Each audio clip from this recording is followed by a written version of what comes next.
I know this video is late, and I know that I probably should have did this on Thursday when it first happened.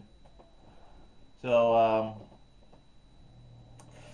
yeah, I did get the news on Thursday from my mom that one of the greatest critics of all time has passed away, Roger Ebert. I was, yeah, not much I can really say for that. Really, not much I can say for that. What can I probably say? Well, I wouldn't be here if it wasn't for Roger Ebert because I will tell you guys this. There are literally, I would probably say four reasons why I joined YouTube and four reasons why I am a part of YouTube right now. All right. Number one reason, Doug Walker. Number two reason, James Rawl, the angry video game nerd. And the number one reason why I joined YouTube, or how I got into YouTube, and how I got into more movies and film criticism and all that stuff, people, was Roger Ebert and Gene Siskel. Now, what can I basically say for this? Well, basically, watching them, because I remember watching them at the age of 4 when they did their review of Tom and Jerry, the movie. And yeah, this was definitely got me into them. Well, I didn't really get into them that quick, but I just want to hear what their thoughts on that movie. Even if I didn't agree with them or did agree with them, but still, yeah. Roger Ebert. Okay, let's basically go into more backstory.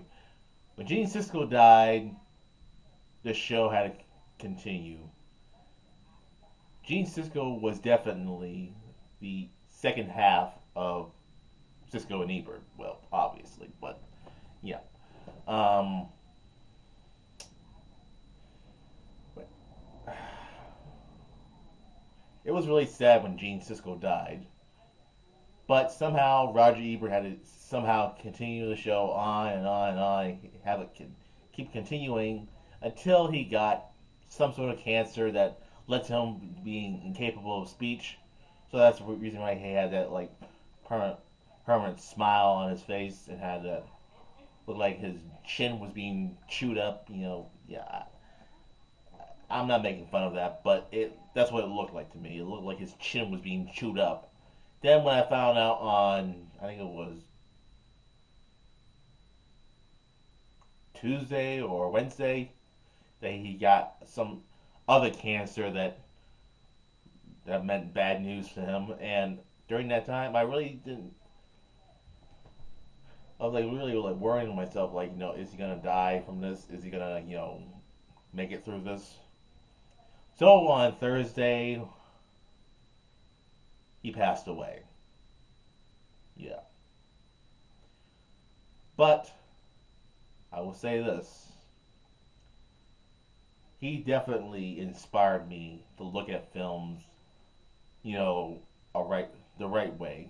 Like look at bad movies, look at good movies, and try to progress from them through time and time. And you know, he made me realize that there are some good movies out there that you can probably hate, and there's some good movies you can probably love.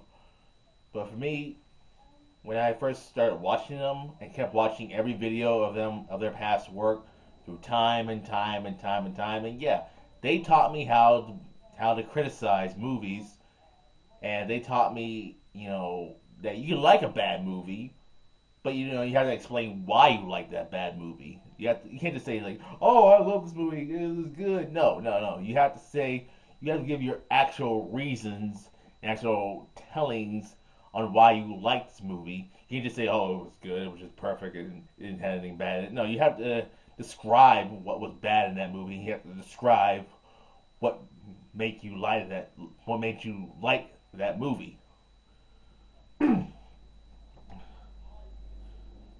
But I did like to listen to what Roger Ebert had to say, and yeah, and both him and Gene Siskel were definitely the ones that inspired people. And during the time, I mean, I didn't really agree with what they were saying because the certain movies, there are actually two movies. One they liked that I hated.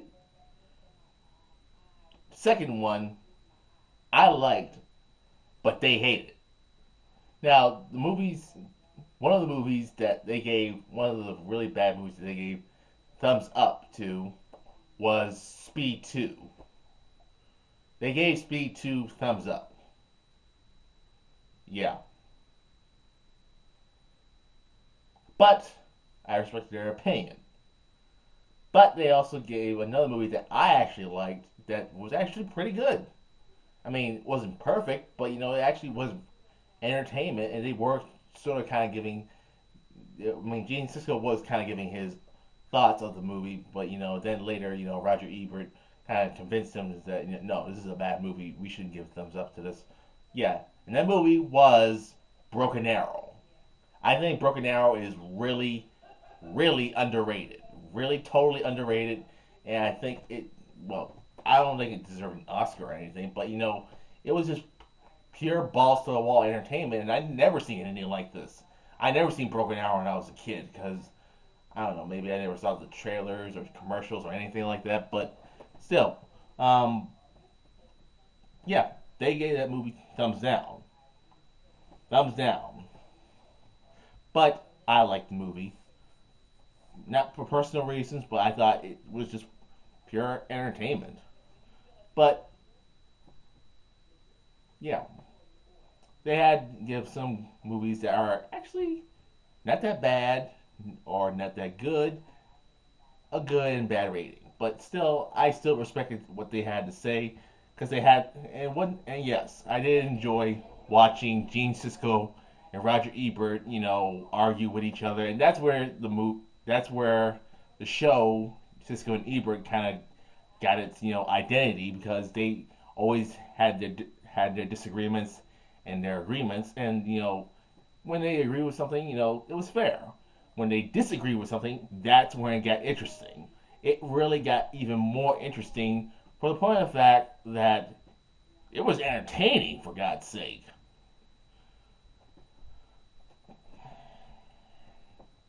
So, basically, the whole point of this video is it wasn't for Gene Siskel and Roger Ebert, I would have never gotten into film.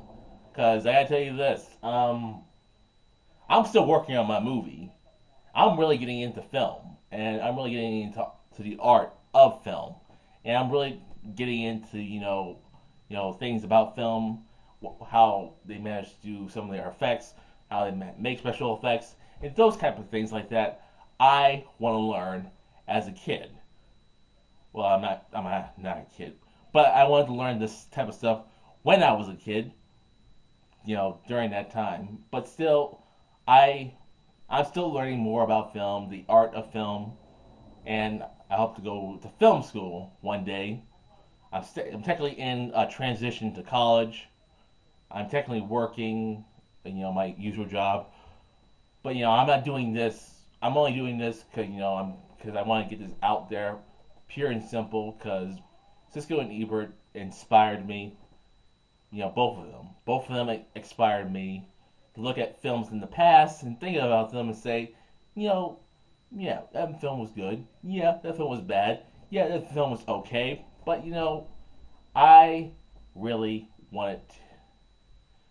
Well, I wouldn't say they were my top people on the list to meet, but I would say um, I enjoyed seeing them, on my computer, and before the time I enjoyed seeing them on TV. And yeah, they helped me look at films a lot differently. Because I think if it wasn't for them, I wouldn't be doing what I'm doing right now. I wouldn't be ranting, reviewing, talking about, films in general. I wouldn't be talking about, ranting about movies. And yes, if you're wondering, yeah, I am trying to get my review for, not review, my rant for um, Evil Dead. You know, that will probably be next after this video. But I want to get this out there fast and simple. Yeah, Gene, the duel that we all know, Gene Siskel and Roger Ebert, the originals, the original people who started this whole entire type of film industry. Well, not film industry, but the whole art of film criticism. You get what I'm saying. The whole type of thing where you want to look at films in a different sort of way, and talk about films in a different sort of way. But I think no one would ever forget their work.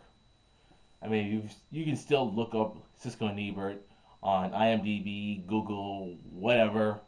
You might be able to find their work. You might be able to love their work, and you might be able to get into their work. If you've never heard of Gene Siskel and Roger Ebert, look them up. If you're just learning about them right now, definitely look them up. Gene Siskel and Roger Ebert, look them up. But in this case, you know, yeah, duo known as Gene Siskel and Roger Ebert is now gone. So in this case, I would have to say Roger Ebert, Godspeed.